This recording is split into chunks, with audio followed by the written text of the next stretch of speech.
Good afternoon, fellow investors, and welcome back to InvestTalk. This is our Thursday, April 18th, 2024 edition.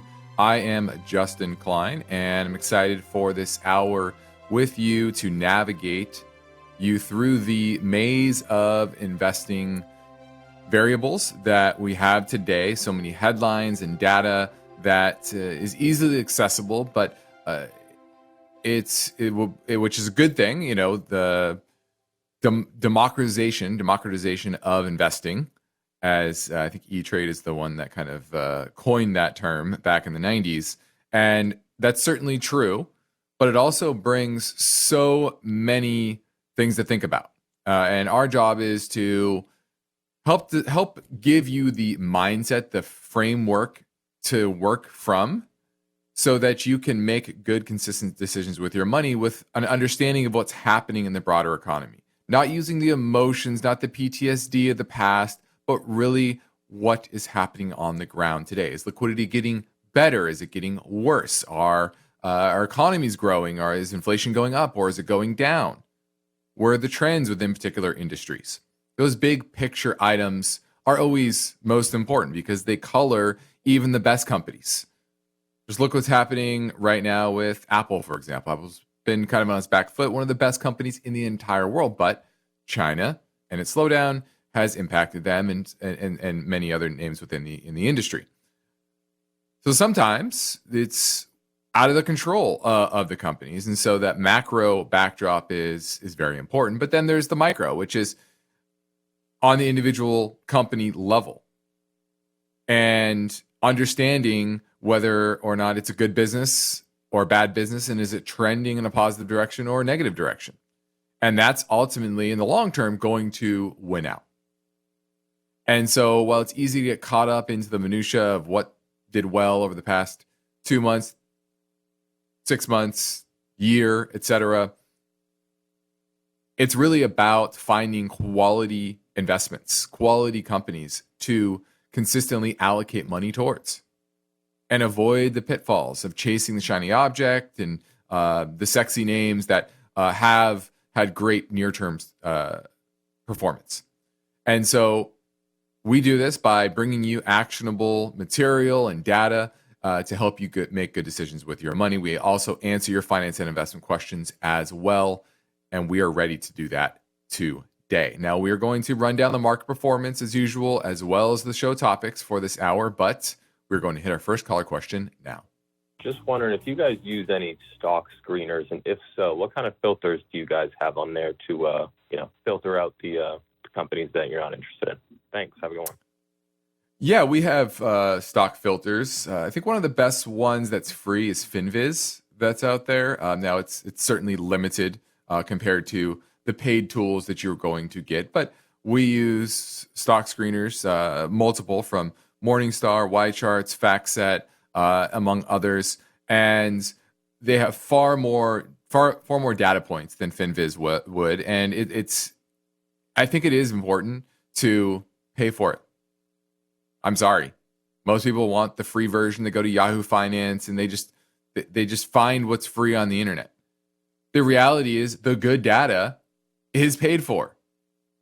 It's research. There's a reason that us pros pay thousands and thousands. We pay thousands of dollars every single month just for the right data. And we screen for, you'd be surprised, typically not dividends. It's things like revenue growth, return on invested capital, cash flow from operations. Is it rising or is it falling?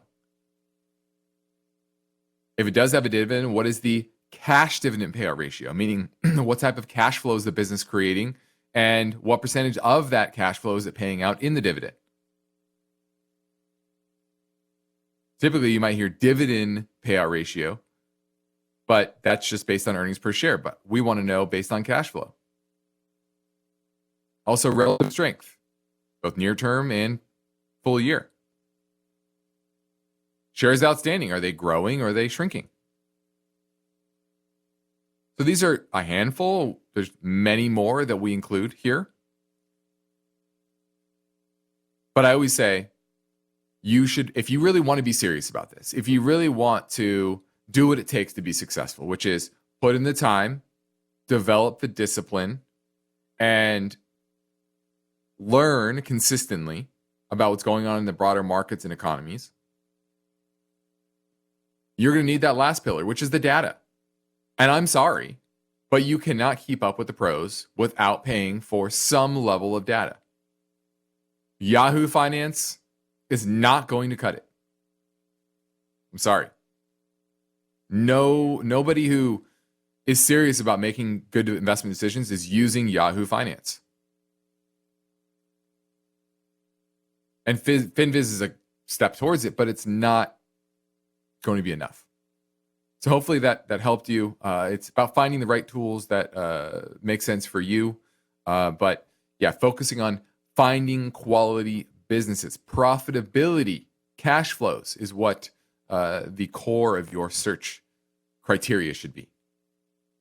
Now, we have a lot of ground to cover in the next 45 minutes, and our main focus point is about a check-in with your financial health. And there's something called inertia. So many people benefit from it, like 401ks, they just consistently save, and that's a positive thing. But there's the other side of inertia, which is never really getting down to making the right changes to build a financial picture that is healthy and sustainable long term. So we're going to look at some things you can do to make sure that you aren't just falling prey to that inertia, that financial literacy is top of mind, and your personal financial situation and financial health is taken care of consistently, and you're not just putting it off any longer. Also, we're going to touch on private equity. They're selling stakes, and guess what? They're not getting as much as they had hoped. So the whole private equity landscape, where a lot of investors have put money, especially if you're the big shop and they're selling you some private placement fund that's not liquid, those funds are needing to sell sometimes, and what they get on the open market is not as much as they're probably telling most of their investors. So we're going to look at that. Also, Chinese factory sales, factory output is growing again, but it's lumpy, and there's still some issues with that. So I wanted to put the recent uptick in Chinese growth into context. And then lastly, if we have time, boomers. Boomers are retiring. Most of the boomer generation is retired now, and they have homes, typically large homes, and most retirees historically have downsized. Well, most of the boomers are not downsizing, and we're going to look at those numbers as well. We also have voice bank questions. One is in regards to global storage, or global self-storage, as well as 401k contributions. We also have some YouTube channel comments that we will get to. And of course, your finance and investment questions are number one. We're heading into a short break, and on the other side, we will talk about today's market activity. But like I said, your calls are number one. So leave your question right now on the InvestTalk voice bank, or talk to us live at 888-99-CHART.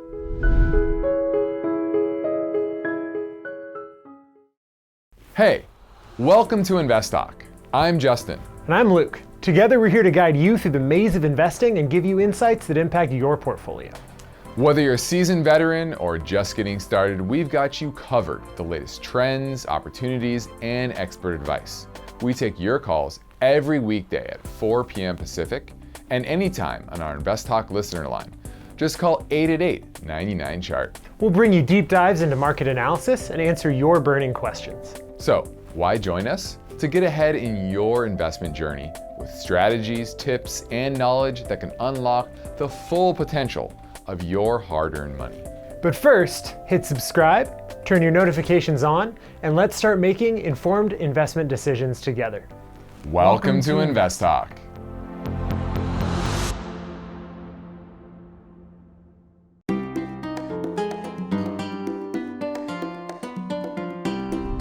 Now let's take a look at the market today. It was another down day, but it was modest. The S&P was down 11 points to 5,011 at the close.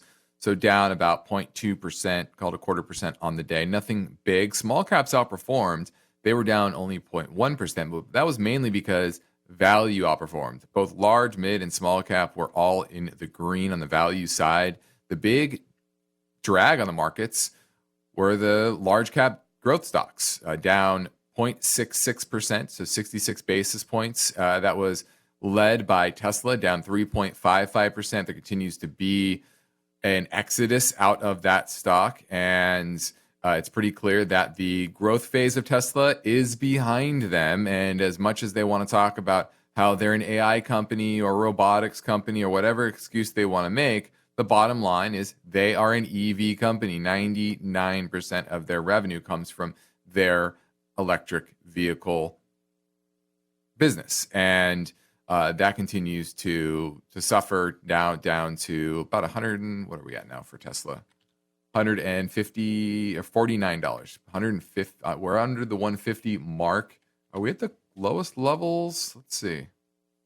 Yeah, we're at the lowest levels since January of last year. So you're at the 52-week low mark in that particular stock. You also have Las Vegas Sands down 8%. What else? Anything else big? No, that's about it. Yeah, those were the big movers on the day. But generally, you're seeing that rollover once again of the growth side of the market. Certainly a lot of weakness there. You had names like Microsoft was down 7.50, nearly 2% today. So that definitely dragged down the major indices. Apple was down as well. So that's where you're starting to see that weakness. Gold continues to be strong. Okay, it was up again today, kind of in a consolidation phase. I think we hit 3,000 on the gold price by the end of the year. And it's pretty clear that this fiscal dominant situation we are in is starting to cause problems. And this is, we're starting to see a market that is emerging that's very similar to what we saw in 2022 from a style factor perspective. What companies are doing well, what companies aren't, right? Oil companies are doing well, hard assets are doing well, whereas the bits in the sky, the tech companies, those are starting to certainly weaken, roll over. You had ASML had earnings, and that was down pretty big yesterday, and a follow through day today. So the chip sector is starting to unwind. There's a lot of fickle money out there that chase the AI craze, and that's starting to come out of the market. Now let's go ahead and play a listener question now. Love the show. Calling about Global Self Storage Incorporated, ticker symbol SELF. It is a small storage REIT, been pretty beaten up. I'm looking to enter it at a good time and wanted to get your thoughts. Love what you guys do. Thank you. All right, looking at SLEF. This is not a small cap. This is a micro cap. This is a $46 million market cap, not billion, 46 million. They only do about 3 million in sales each quarter. 6.9% dividend yield, but what's the quality of the business? Typically, self-storage is a very good business, but the return on equity here is only 6%. Return on invested capital only 4%. I don't know why you'd want to mess with this small of a company. It's a micro cap, and very little diversity here. Yeah, I know you're probably trying to pick something that is maybe down, out of its luck, and you're trying to pick up a deep value here. But I don't really see the need. I'd rather have a company that has more access to the capital markets. This has only 13 self-storage facilities. Yeah, it's across multiple states, but it's only 13 facilities. So yeah, I would pass on global self-storage. Just way too small for me. Thanks for the call. That was InvestTalk, now with more than 58 million downloads, and I'm heading into a short break, but I welcome your calls right now at 888-99-CHART.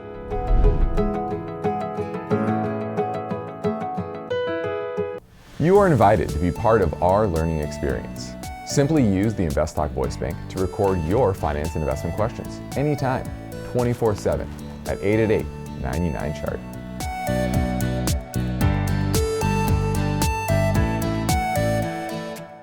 Did you love today's InvestTalk episode? Well, we want to hear from you. So drop your investing questions in the comments below, and your question could be the star of our next segment.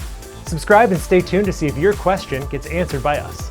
Dive into the comments now and become a part of our next conversation.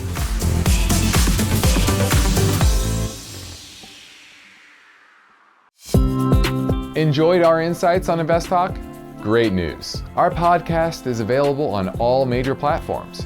Make sure to subscribe wherever you listen to your podcasts. Get the latest in investment advice across Spotify, Apple Podcasts, and more.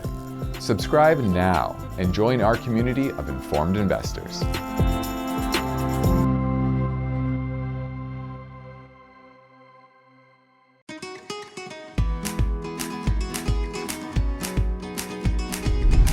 Now, my focus point today concerns a topic about your financial health and the fact that inertia is probably your worst enemy here.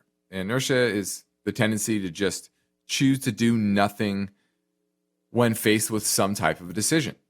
And it's even more powerful when those decisions are complex, they're abstract, and they require long-term thinking where the impacts aren't felt for many, many years. And that pretty much describes everything in the finance realm. So it's difficult for people to get a full handle on their finances. And it's typically only in times of crises that they take action. And that stressful situation is what brings about that change because they don't want to be stressed to that extreme anymore. A recent study showed that 83% of investors started trying to get their personal finances in order when they felt a threat of a recession. So when they started to feel like things were getting worse economically, that's when they started to take action. But we all know that you don't want to get to that point and be forced into emotional decisions or decisions that you aren't fully prepared for. You really want to do that when times are good, so that you can beef up emergency savings, pay down debt, things like that. So what are some solutions to combat this inertia? Now, number one is to make it automatic. We talked before about how the main reason people have such a large nest egg in their 401k typically is because it's automatic. Every 2 weeks or 1st and 15th, or whenever they get paid, money goes into that 401k. There's a set allocation, and it allocates and invests, and it never hits the person's bank account. And so the more you can put your financial life on automatic, the better you will be at not making a decision or making that decision, excuse me. Because you won't have to do it. It's not something that takes some discipline. It's just that initial step. So trying to automate as much as you can is job number one. And then number two is actually conventional wisdom, using basic guidelines and just starting. It's kind of like, I don't know about you, when I was in college, maybe there was the paper that you had to write and not a subject that you loved, you didn't really want to do it, and you kind of procrastinated a little bit. But as soon as you started, it kind of snowballed from there and you were able to get it done. At least that's how I was. And that's how most people are. It's taking that first step. And so a lot of the reasons why people don't take steps to get their financial house in order is because they don't have a guide. They don't have a way to think about that first step. And conventional wisdom is a good first step. And then you can iterate from there and you can fit it for your personal situation. For example, emergency fund. We always say 3 to 6 months worth of expenses. If you're in retirement, this should probably go up to a year. But starting with that goal and then maybe selling assets to get into cash, to get into a high yield savings account or whatever, that can be the first step. And then from there, maybe that forces you to rebalance some portfolios. Maybe it forces you to think about, okay, How often am I going to need to replenish this savings account? And does that mean I can take a certain amount from my earnings and start to put it into investment accounts? So you start with the basics, the simple thing, like a emergency fund, and move on from there. And same thing with like a debt of any kind. There's the avalanche approach to prioritizing paying down high interest debt first, etc. And that's that kind of first step is saying, okay, the highest interest rate on whatever debt I have, that's what I'm starting with, and then you kind of move down. And so don't be afraid to start with some conventional wisdom and then iterate going forward. Maybe that 3 to 6 months doesn't work for you. Maybe you feel more comfortable with 9 to 12 months while you're working, and that's fine. But starting somewhere is a good place to go, and so that you can put the first step in that direction. And once you do that, then that can carry you forward to making bigger and more complex financial decisions. Now, in the next Invest Talk, we'll look into the story behind this headline. Mortgage rates have surged past 7%. Why? And is there a sensible play for a wannabe home buyer? That story tomorrow, but for now, I'm Justin Klein, ready to take your calls. Hope you're ready to make them. Give us a call at 888-99-CHART.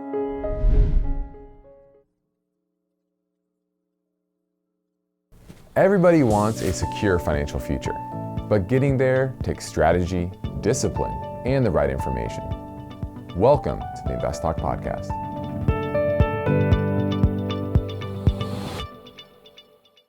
Do you want to take your investment strategy to the next level?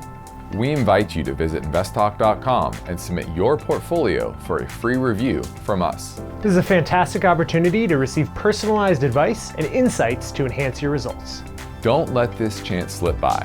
Go to investtalk.com, submit your portfolio, and let us help you on your journey towards greater investment success.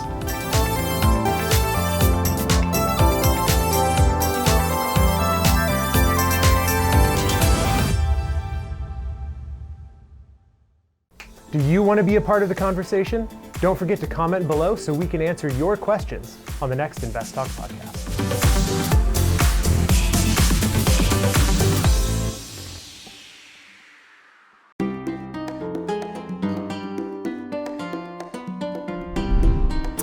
Let's go talk to Taylor here locally in Orange County. He wants to talk about EV stocks. Hey, Justin. Thanks so much. This is Tyler. Yeah, I'm a big fan, longtime listener. Hopefully Steve's doing all right. I had a quick question about that. I recently have put down a large position in Exxon, XOM, because, I've noticed the sentiment around EV stocks, Tesla in particular, just seems to be that EV market seems to be contracting, and there's less of a buzz around EVs right now.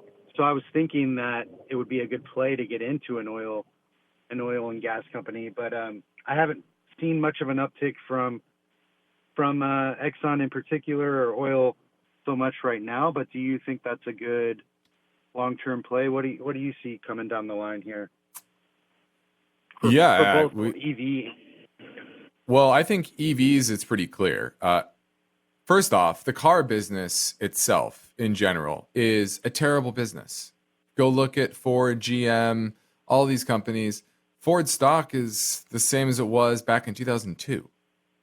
It's paid some dividends throughout that time, et cetera. But, these are just bad businesses. They're difficult businesses. It's a very competitive industry, high input costs, and very cyclical.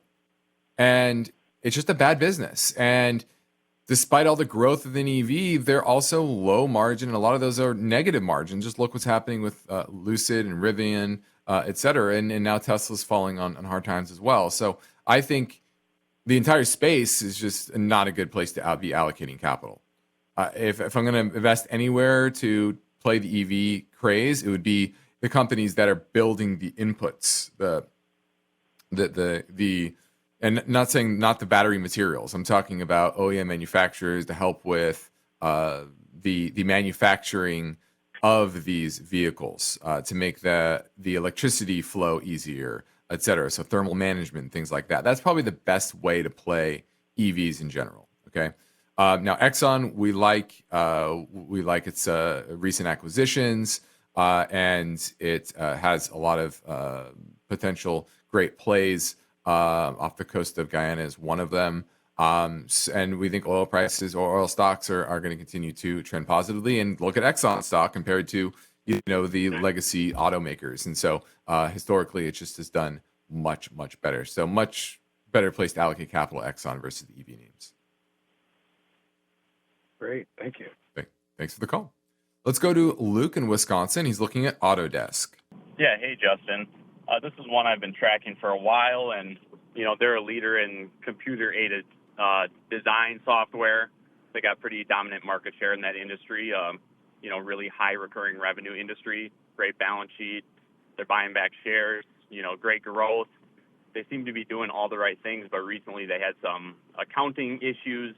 Seems like more of a short-term headwind to me, and I'm wondering what you think for this entry price for a long-term 10-plus year hold. Well, accounting issues always give me pause. I've just seen throughout history where there's smoke, there's fire, and I don't love that. Also, this name peaked out with all the other growth names back in late 2021 at around, what was that, $340 per share. It hit a low in the 170 range back in July of last year, and now it's starting to roll over again back down to 210. So the technicals are not good. I like the company. I like the business. It's been around a long time. Like you said, good recurring revenue here. But if you look at its valuation, $45 billion market cap, no debt, which is good. Free cash flow about $1.25 billion. So that's about a 3% free cash flow yield. That's okay, but not amazing.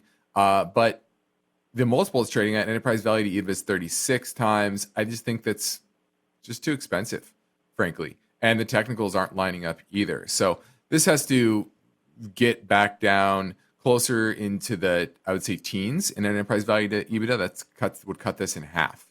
And I see no reason why it can't. Let me look at the technicals here.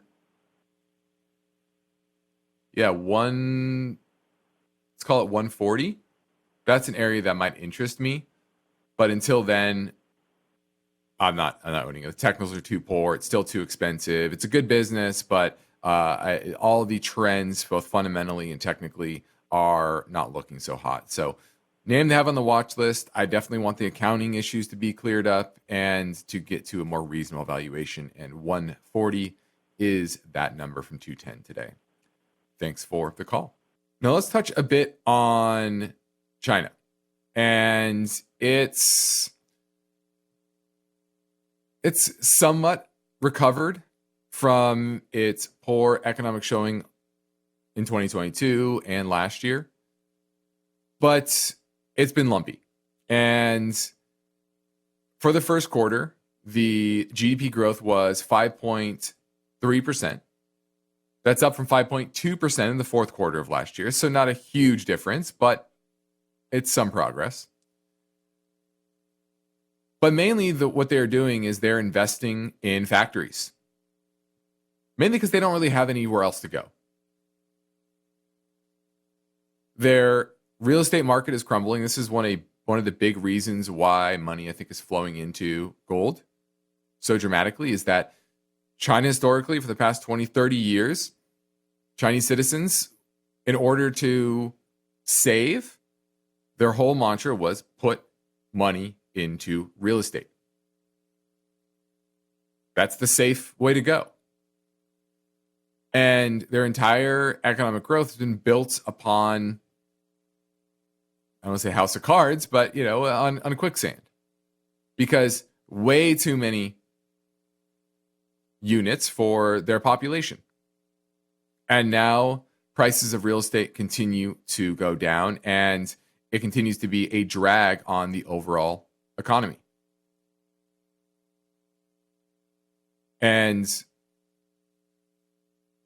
they can't pivot that way anymore. They really have to focus on their factories, and luckily for them, industrial production is picking up. However, there's some issues with that number. Because industrial production was up 6.1% year over year in the first quarter. Investment in manufacturing was up 9.9%. This is what propelled the economy to that 5.3% growth. But overall capacity utilization in China is down 0.7% to 73.6%.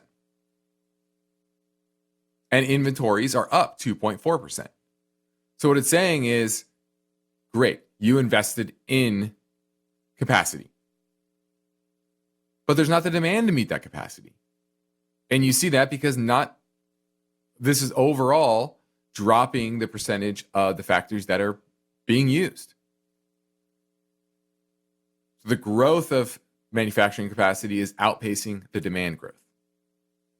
And that's why inventories are up.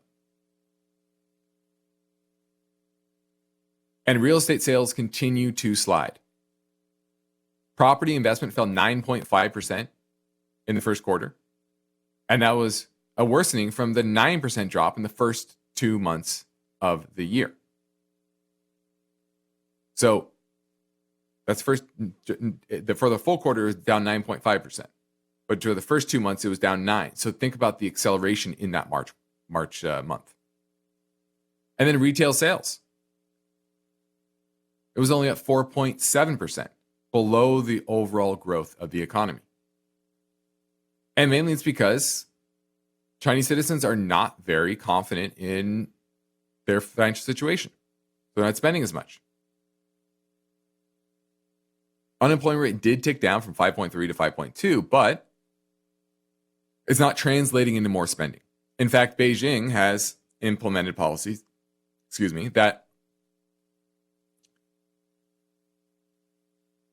that are kind of like a cash for clunkers for cars as well as home appliances.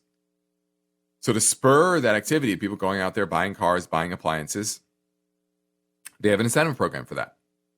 So we're not the only one that does these type of things. But overall, they're trying to pivot to an economy that is more internally driven, like here in the United States. The problem is, and this is what's most underrated for all the people that are fear-mongering about our economy and how everything is looking so terrible and everything's going to hell in a handbasket, we have by far the most diverse economy in the entire world, and it is not close. Think about it. We produce the most oil in the world. We have a robust industrial economy that's geographically diverse across many industries and sub-industries. We have tech. We just have leaders and great businesses in pretty much every industry. No country can say that. And China is reliant on just one particular real value add to the global economy, and that is manufacturing. Now, they're leaning into that, but that doesn't mean it's going to pull them out of it. And that's why when you look at Alibaba and all these Chinese stocks, and they look down on their luck and they look like great values, you have to understand what is backing them up. Not only is it an economy that is built on quicksand, but it's also backed up by a political system that historically doesn't have a lot of staying power. And so while this is generally positive for the global economy that China is making progress, at least in the near term, it does not solve their long-term structural issues. So I wanted to highlight that because it's important, as China is still one of the largest economies in the world. The trajectory going forward is vital to earnings for companies that have exposure there. Now, I hope you've been telling friends about our InvestTalk audio podcast, as well as our video format, which we have translated over on our YouTube channel. We thank you for that. And we get comments every day in the comments section of the InvestTalk YouTube channel. So here's one that came in recently. Ben Severn says, is LVS a good buy right now? And this is a great stock. I didn't plan this, I swear. It was our producer that put this in. Las Vegas Sands down big today. About 10% on the day. I'm not sure what the news was, but I'm sure it has a lot to do with China. And this is a good example, right? Las Vegas Sands, their main revenue source is from Macau. Yes, they had the Venetian, the Palazzo here in Vegas, but once again, the majority of their business is coming from Macau. And if the Chinese consumer is feeling less rosy about their prospects, how much gambling are they really going to do? And then there's always the risk of China shutting down Macau and imposing restrictions and hurting their business by doing things that help Beijing more than the business owners in Macau. So I don't love the debt situation. I would say it's fairly valued now after this drop, but I just don't like that background where you're so reliant on the growth and sustainability of the Chinese economy. As I said, not a great place to allocate capital. Now let's go ahead and answer another InvestTalk YouTube channel question. Jim Leahy says, I'm interested in CDW. CDW, it's in a good industry with tailwinds going forward. What do you think? All right, let's look at CDW, and that is the symbol of the stock. It's also the name of the company, CDW Corp. And what they do, they're in the information technology space, and they provide information technology hardware and software products to customers. So they're basically a vendor, and they provide solutions to small, medium, large businesses, governments, education, healthcare customers here in the US, the UK, and Canada. And it offers hardware, software products for fully integrated IT solutions. And I really like this name. I really like this company. Return on equity, 64%. Now, historically, probably won't stay that high, but it's always been at least in the mid-20s. Back in 2005, it was in the mid-20s. And it's been generally trending higher for many years, even before COVID. So I like that. I like that they have very little debt in their balance sheet. I like that their price sales ratio is 1.5, operating margin is about 8%, $1.4 billion in free cash flow on a $31 billion market cap. That's about a 5% free cash flow yield. So I like this name. I think this should be on everyone's watch list. It's on our watch list. Now the question is, what is the buy point? And frankly, it would be right around 215 to 220. Now we're at 235 today. So I think we're getting there. I think it needs to probably hit its 50-week moving average, which is right around that 215 range. And that's where I would pick up CDW Corp. Thanks for the comments to both of you. Now, this is InvestTalk. I'm Justin Klein. We have one goal here each and every weekday, and that's to help you achieve your own version of financial freedom. And our work continues after this final break. So get your questions in now at 888-99-CHART.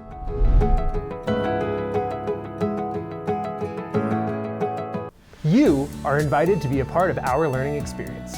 Simply use the InvestTalk voice bank to record your finance and investment questions anytime, 24/7 at 888-99-CHART.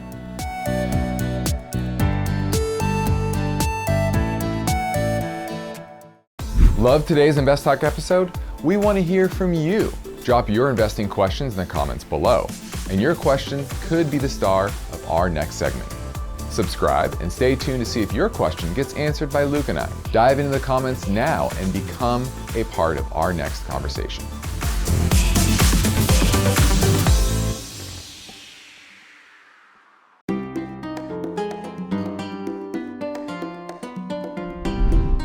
Let's go talk to James in Marin County, looking at CVE, which is Cenovus Energy. You own it or looking to buy it?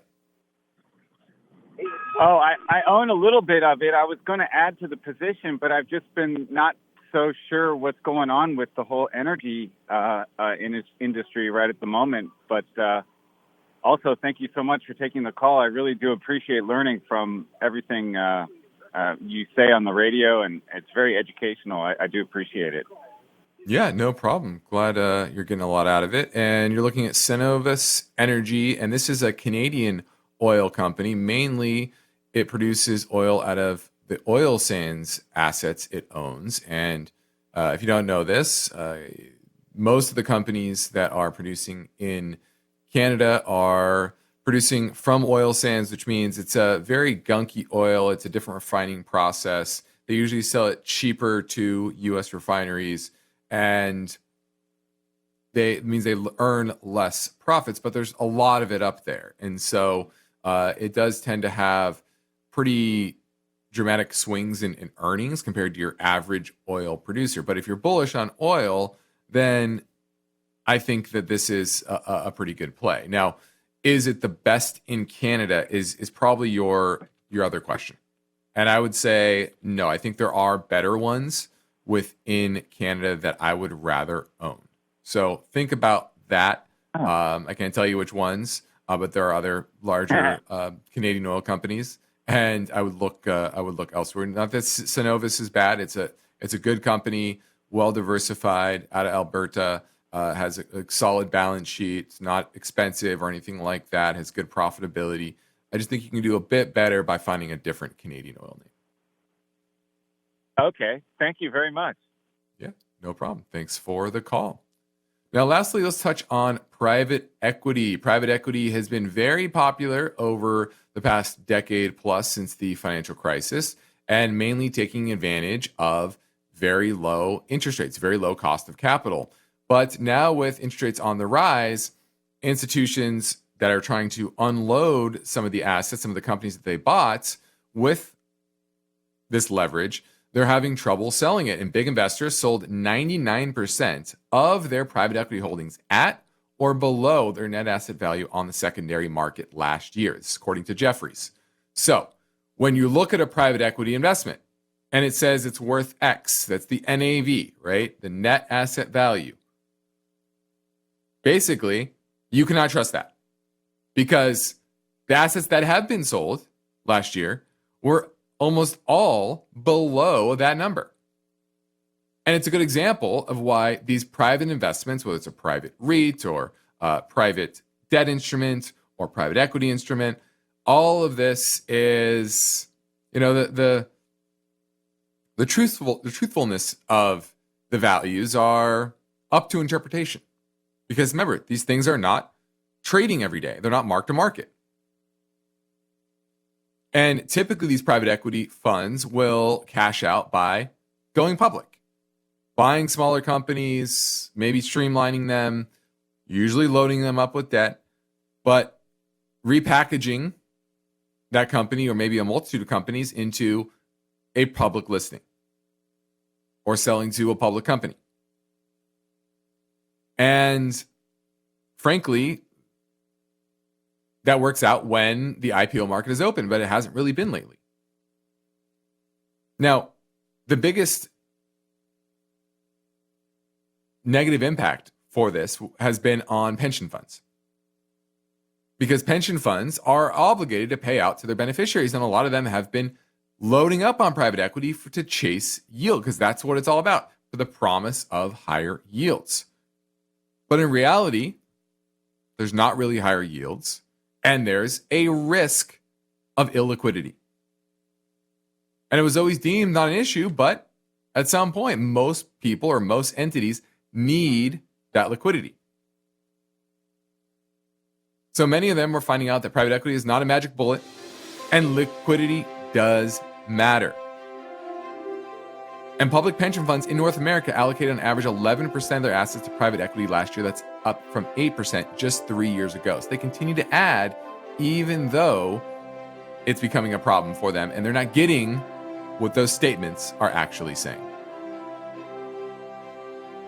I'm Justin Klein. This completes another InvestTalk program. We thank you for listening. We encourage you to tell your friends and family about our free podcast downloads, which you can find anytime at iTunes, Spotify, or Google Play. And be sure to rate and review on iTunes as well.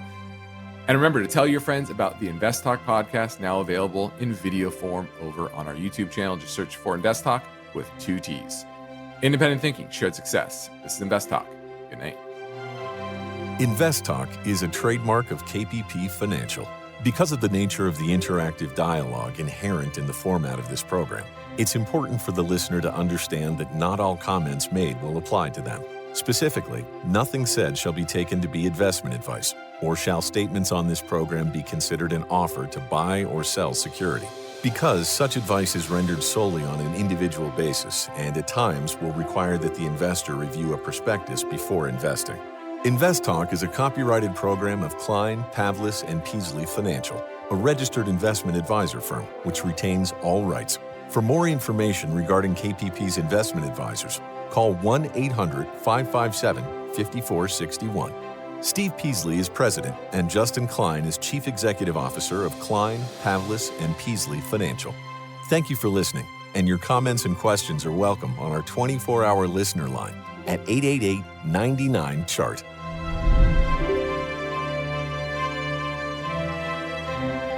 Hey everyone, if you enjoyed this video and want to see more amazing content, make sure you hit that subscribe button and turn on notifications. Your support means the world to us and helps us create more videos that you love. Subscribe now and join our community of savvy investors.